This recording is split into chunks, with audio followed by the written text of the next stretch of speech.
We delved into this yesterday because this is what the Trailblazers are going to be over the next couple of months. What will they do? What can they do? What opportunities are out there? And the first one that everybody is talking about is the potential for Zion Williamson to be traded by the New Orleans Pelicans. All the reporting around the Pelicans is that Zion Williamson will indeed be on the market. And again, I mentioned this yesterday, he's been on the market for 2 years. Like, that's not been a secret. What they've been trying to do is recoup some value.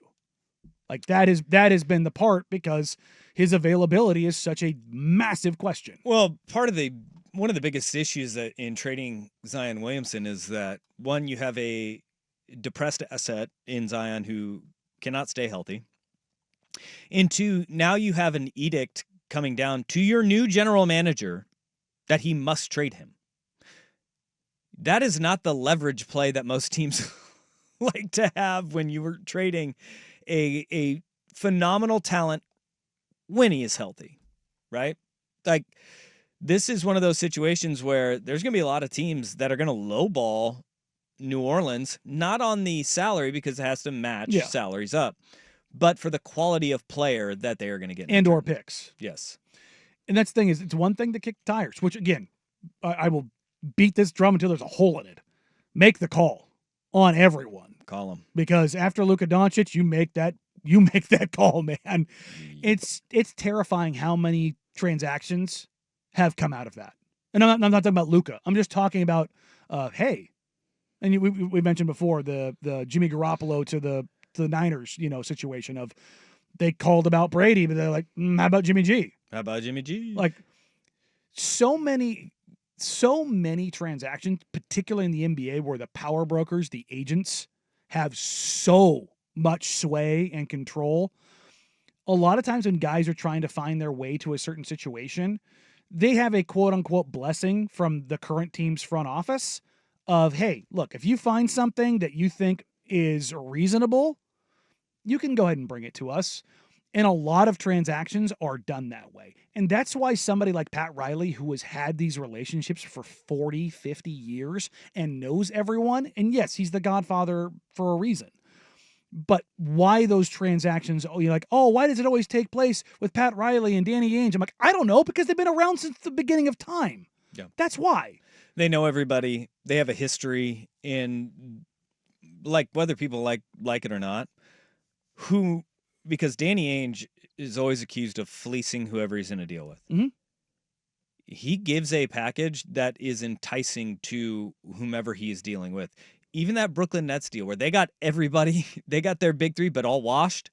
It was like, that's what Brooklyn was like, yes. They gave up that's the thing, is you have to have the thing that somebody wants, but also the Celtics in that process gave up their ticket sales. Mm-hmm. That's what they did. Like, and that is a difficult thing, no matter what ownership group you were talking about. Yep. Because that's like, everybody always wants to be basketball. It's like, well, if the revenue's not there, the basketball don't matter. Yeah. I'm just being honest, guys. That's the reality of this for every owner. And I'd say sans Mark Cuban when he was an owner, but even him, like, there were times when he made moves of like, yeah, no, we need to merchandise and we need to generate buzz. Like, that's a part of all this stuff that you have to factor in. Like, look, man, the Blazers and the position they're in, like, financially from a recognition standpoint, went out the window with Damian Lillard. They went from having a guy that had the second or third amount of endorsements in the entire NBA behind LeBron and Steph. If you don't think that impacted them financially, you're out of your freaking mind. It didn't cripple them, but it hit them very hard. Yeah. And so that also feeds into, why would a team be interested in Zion Williamson? Because we talked about this off air yesterday. You aren't going to a Pelicans game to watch anyone else. You're going to go watch Zion. That's why you want to go. Well, he may not be available. Weren't yeah. Because he wasn't there. But the idea of him, like, that's why you're interested. But it comes down to the freight that you're going to have to give up in order to get him. What's the most you would give up from the Portland Trailblazers as currently constructed to get Zion Williamson? Player-wise? Whatever package. Whatever, like, when, like, obviously, I mean, people that are texting in on the fan text line, no, you can't give away the things that you don't want and say, gimme, gimme, gimme. because that's not how this works. It's not how it works. I will say, well, Jeremy Grant obviously would be one because of the fact that positionally that one makes sense to have that one happen. Scoot, and the money has to match. Then it really depends on where you land on May 12th, and that's going to change a ton, right? When the lottery is settled, then you go and look. Jeremy Grant's comments after at the end of the season did not seem like a guy who's going to be here very long. I'll just say it. Jeremy wants to find a new home. Yeah, like it's not state secrets. New Orleans could be that. So I'd go JG.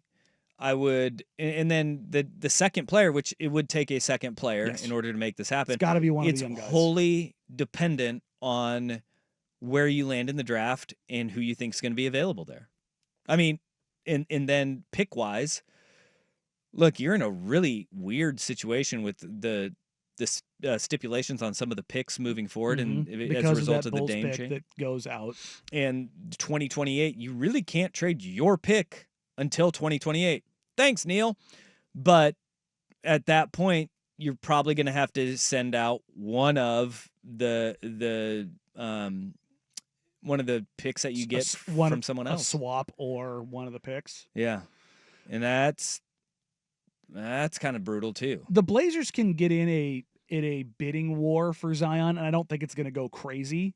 I just don't. I don't think the haul for Zion is going to they've recouped some of the value with him getting in shape and his contract having so many stipulations and protections. Like that is a thing that matters, by the way. Like when an owner is looking at approving a deal for Zion Williamson, I'm not just talking in Portland, I'm saying in general, there is more protection on Zion Williamson's deal for an owner and a team than any other deal in the league. So here, if you missed it yesterday, we went down all of his stipulations. He has to hit his weigh-ins over the year where he has to be under 295 pounds. 6 different times. And that is 20% of his contract. If he plays in 41 or more games, there is 40% of his contract.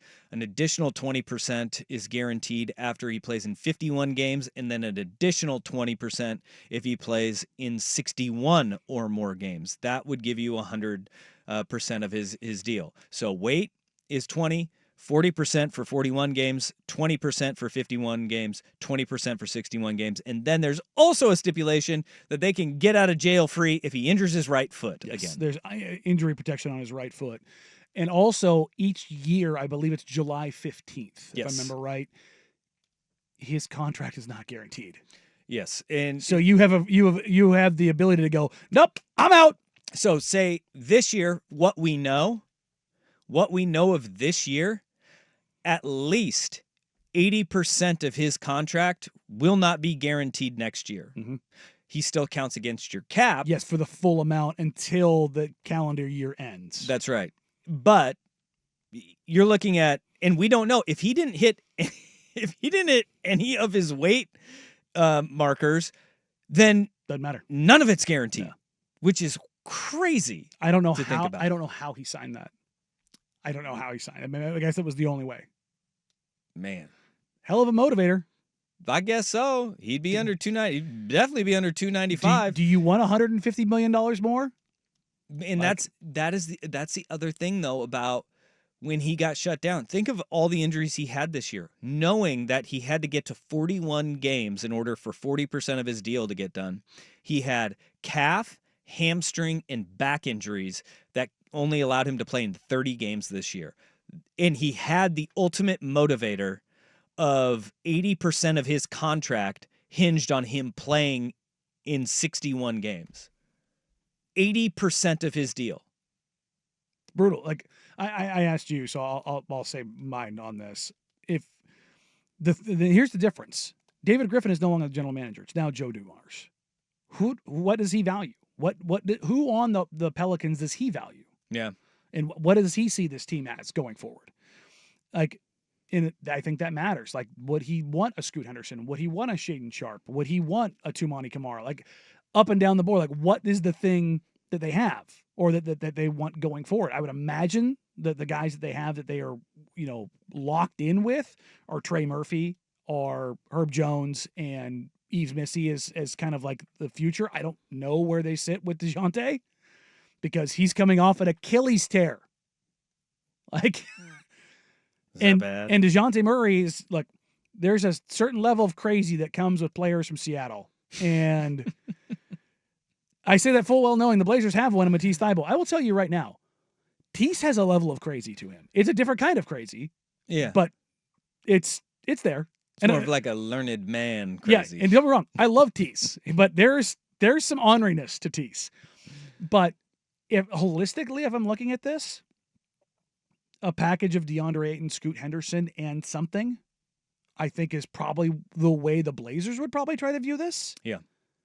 Because that's what the Pelicans were searching for last time, was Scoot Henderson.